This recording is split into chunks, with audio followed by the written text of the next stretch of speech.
అందరికీ నమస్కారం. ఈ మధ్య పెళ్లి సీజన్ కదండి, చాలా పెళ్లిళ్ళు వెళ్తుంటాం కదా. పెళ్లిలో పెళ్లి కూతురు పెళ్ళైన తర్వాత పెళ్లి కూతుర్ని అత్తగారింటికి పంపించాలి.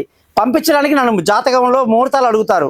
మనం పొరపాటున ఆ రోజు ఏదైనా మంచి రోజు అయ్యి దశమి రోజు ఇంకా మంచి నక్షత్రం బాగుండి అమ్మ ఈ రోజు పంపించామంటే వాళ్ళు పట్టించుకునేది ఒకటే, శుక్రవారం కదండి ఇవాళ, శుక్రవారం రోజు ఏమన్నా పుట్టింటి నుంచి అమ్మాయిని పంపిస్తారా అనేటువంటి ఈ సెంటిమెంట్స్ అన్నీ కూడా చాలా బాధాకరంగా ఉంటాయి. ఎందుకంటే ఇదంతా శాస్త్రంలో ఉన్నటువంటి సెంటిమెంట్ అన్నమాట. ఈ సెంటిమెంట్ ఫుల్ అవ్వడం నాకు ఇష్టం ఉండదు. నేను అనేది శుక్రవారం రోజు నీ కూతుర్ని ఇంకో ఇంటికి పంపిస్తే నీ ఇంట్లో లక్ష్మి పోతుంది, అత్తగారింటికి లక్ష్మి వస్తుందని మీ ఉద్దేశం. రానివ్వండి, అత్తగారింటికి లక్ష్మి వస్తే మీ అమ్మాయి వల్ల ఆ ఇంటికి లక్ష్మి వస్తే మీకే కదా మంచిది.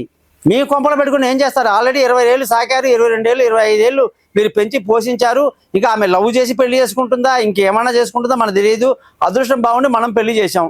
చేసిన అమ్మాయి మంచి రోజు శుక్రవారం అయ్యింది ఎలా పంపిస్తామంటే బయటికని అడిగారు మొన్న అని అన్నాను. అలా కాదండి, అక్కడ తీసుకున్న వాళ్ళకి కూడా మంచి రోజు అవ్వాలి కదా. కాబట్టి శనివారం ఎవరైనా అమ్మాయిని తెచ్చుకుంటారా ఇంట్లో?